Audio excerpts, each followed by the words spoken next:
Good evening, I'm Chris Bury. And I'm Barbara Pinto. Tonight we take an in-depth look at efforts to radically change public housing in Chicago. This week, the Chicago Housing Authority approved a new plan outlining its vision for the future. But dramatic differences are already taking hold in Chicago neighborhoods where the CHA has been overhauling public housing over the last 14 years. The CHA's ambitious aim was to house poor families side by side with working professionals in newly constructed complexes. The price tag, $1.6 billion. But is it working? We visited several CHA housing sites and tracked down residents in the city and suburbs to find out. My mom got shot sitting in the living room one night. Maddie Rice remembers vividly how bad things were at the CHA's Henry Horner Homes on Chicago's West Side, where she lived with her mother for 23 years. We was preparing dinner. The bullets started flying. One came through my living room window and hit her. Things got better for Maddie and her elderly mother after the CHA plan changed their lives. They moved into a new development called West Haven, low-rise buildings that replaced the high-rises of Henry Horner Homes. Public housing residents such as Maddie and her mother live next door to tenants who pay market rents. Despite the improvements, Maddie says some of the old problems linger. We have a park, 10:30, 11. Everyone's supposed to be out the park. They take over the park area, still drug selling. To the north, the notorious Cabrini Green. High-rise buildings once stood in these empty fields. Home to more than 3,000 families, they became synonymous with poverty, gangs, and gunfire. CHA resident Robert Williams, a retired chef, remembers all too well. Hell, like hell it was. It was bad, you know, a lot of gunplay, gun violence and things like that.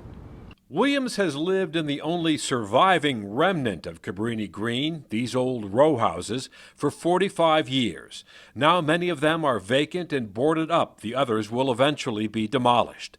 Some residents are suing the CHA to prevent being forced out.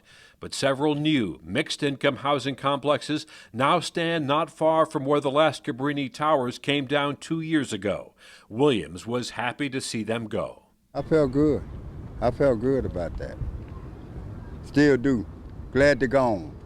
Just a block away, a new sign of affluence is rising from the very block where a Cabrini Green Tower once stood. The Target store, now being built, is among many developments changing the face of a place once known for pervasive poverty and high crime. Now, expensive cars, luxury condos, and family pets are dotting a neighborhood where residents once dodged bullets. It's getting better all the time. I can see that myself because for so many years I prayed to see some change come, you know, and it come. A lot of people didn't think that they could get anywhere with it. This was hugely complex. Charles Woodyard heads the CHA. He says its new focus will be on improving the neighborhoods around public housing. We've also got to put retail, particularly food services, other commercial uses, laundry facilities. We need recreation facilities, cultural facilities. Chicago's public housing chief also wants to make those areas safer, a big concern among parents, including former CHA resident Connie Moore. There hasn't been the gunfire and the shootings and having to grab the kids and run. After years of living in CHA housing, Connie now lives on a quiet street in South suburban University Park. She credits the CHA program for her success. She learned how to write a resume, dress for success, and land a job. If I had not went through those programs, I can't say that I would be here.